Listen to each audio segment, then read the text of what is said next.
Assalamualaikum warahmatullahi wabarakatuh. Perkenalkan, nama saya Tina Dwi Noraini dengan NIM 401230133 dari kelas Ekonomi Syariah E. Di sini saya akan mengolah data VECM dengan eViews. Oke, langsung saja buka terlebih dahulu eViews-nya dan siapkan datanya. Lalu pada eViews kita buka, lalu klik OK. Pilih created a new eViews work file. Struktur tipenya date regular, refrekuensi, dan annualnya kita ganti monthly. Start data 2010, end data 2016. Klik OK. Pada komen, ketik data, enter, dan buka datanya. Kita copy,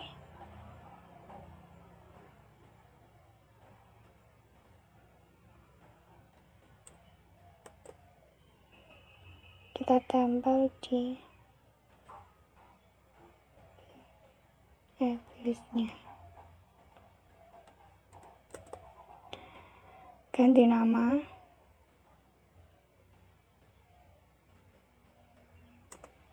inflasi.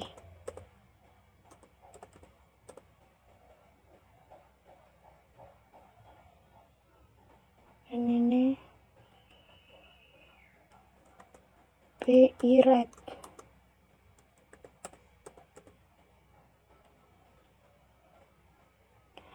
Kita simpan terlebih dahulu. Freeze name,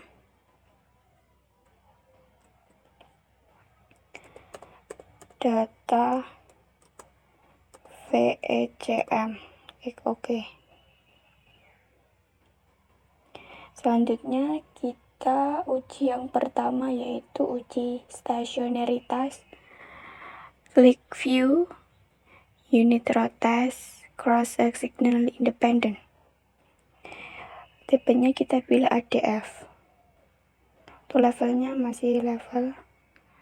Klik OK. Kita simpan terlebih dahulu. Freeze name, nama stasioner, level. Klik OK.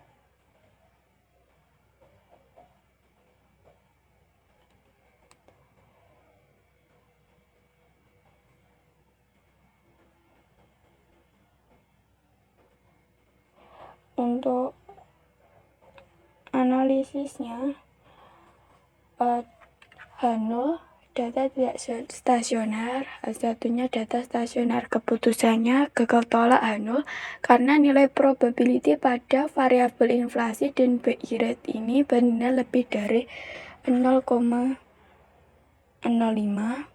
Kesimpulannya, kedua variabel tidak stasioner pada tingkat level sehingga perlu dilakukan pengujian stasionaritas pada different pertama. Selanjutnya uji stasioner first different. Pilih tadi view, unit row test, cross and sectional independent. Untuk unit row in kita pilih first different. Klik OK. Beri nama terlebih dahulu, first name, stasioner, different. Klik OK. Close. Untuk analisisnya, H0 tidak stasioner, H1-nya data stasioner. Keputusannya tolak H0 karena nilai probability pada variabel inflasi dan BI rate kurang dari 0,05. Kesimpulannya, variabel inflasi dan BI rate telah stasioner pada tingkat first different. Ini kita close. Tidak usah disimpan. Nah, selanjutnya kita pilih variabel inflasi dan BI rate secara bersamaan. Ini diganti terlebih dahulu.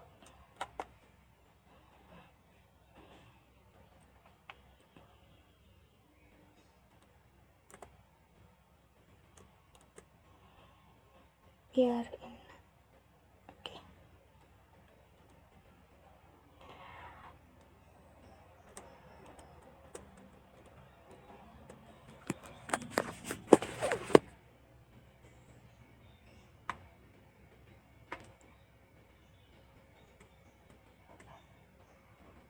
Klik kanan, open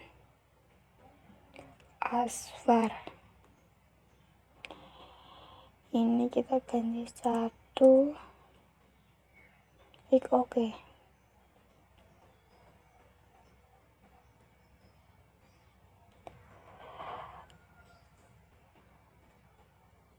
Kita view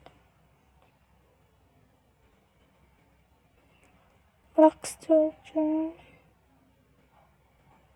kita pilih like kriteria, klik 8, oke.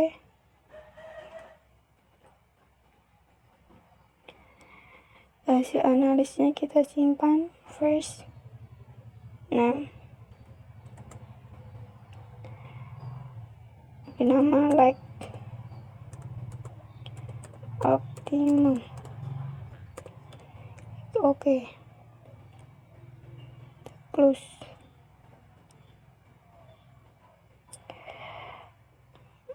Jadi setiap pemilihan like optimum didasarkan pada jumlah tanda bintang terbanyak pada setiap like. Pada data ini tanda bintang terbanyak muncul pada like 2, sehingga terdapat dugaan bahwa untuk masa lampu mempengaruhi hingga 2 periode sebelumnya. Selanjutnya kita uji stabilitas. Karena like optimumnya yang diperoleh sesuai dengan analisis pertama, maka dapat dilanjutkan analisis selanjutnya, yaitu uji stabilitas. Klik view like cluster, pilih arrows table. Kita simpan terlebih dahulu, first name, beri nama, uji stabilitas, klik OK, close. Model ini dikatakan stabil jika nilai modulus kurang dari 1. Berdasarkan hasil uji stabilitas dapat diketahui bahwa nilai modulusnya berada di bawah 1, sehingga stabilitas model terpenuhi. Yang selanjutnya kita uji kointegrasi. Klik view kointegration test.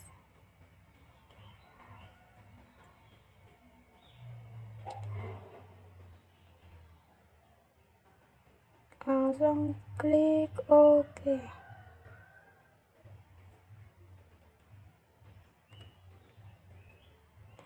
Beri nama, first name, uji kointegrasi, close. Nah, hasil uji kointegrasi baik rank test dan teks maksimum eigenvalue diketahui. Nilai probability pada non menunjukkan nilai kurang dari 0,05. Maka dapat disimpulkan bahwa terdapat kointegrasi, sehingga model yang sesuai adalah model VECM. Yang selanjutnya kita uji estimasi model VECM. Klik estimate. Ini diganti factor error correction, lalu klik OK.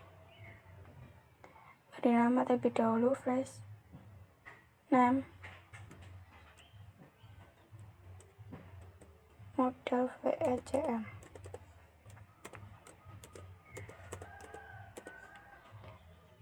Klik OK. Close. Hasil analis ini lalu kita uji IRF. Klik view impulse response.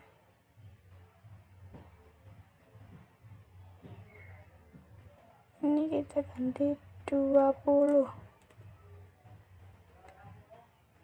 Klik OK.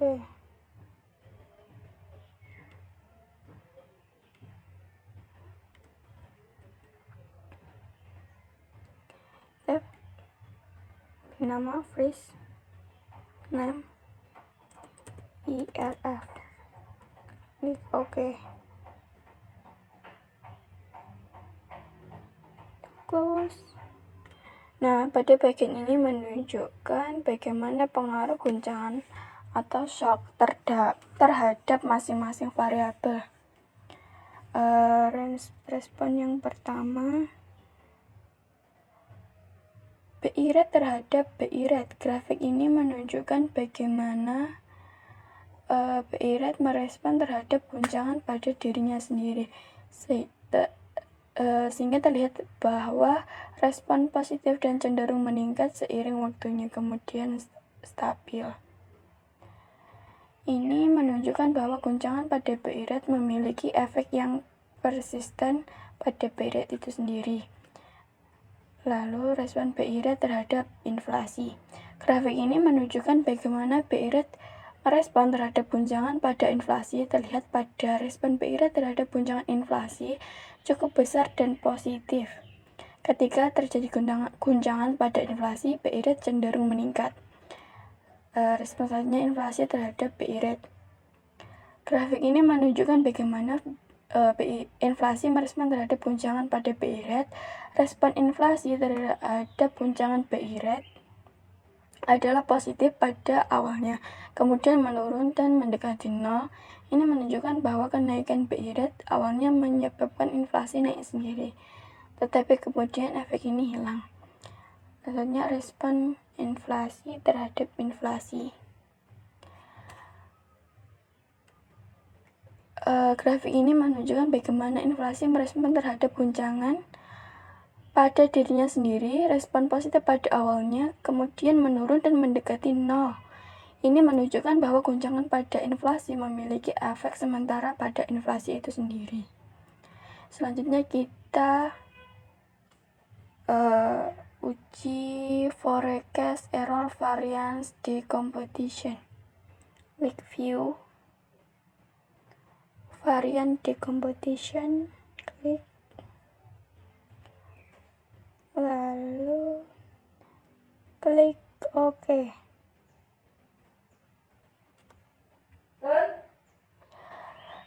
Hasil analisis pada tabel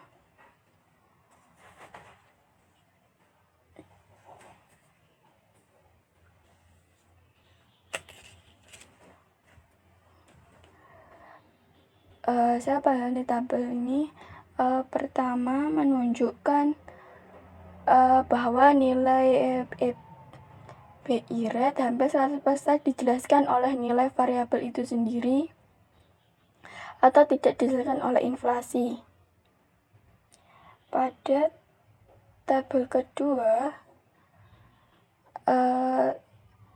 diketahui bahwa nilai inflasi secara meningkat dijelaskan oleh variabel BI rate hingga mendekati 100%, sehingga dapat disimpulkan bahwa yang berperan sebagai variabel independen adalah BI rate dengan variabel independen inflasi. Itu sedikit penjelasan tentang tutorial mengolah data dan analisis VECM. Sekian, terima kasih. Wassalamualaikum warahmatullahi wabarakatuh.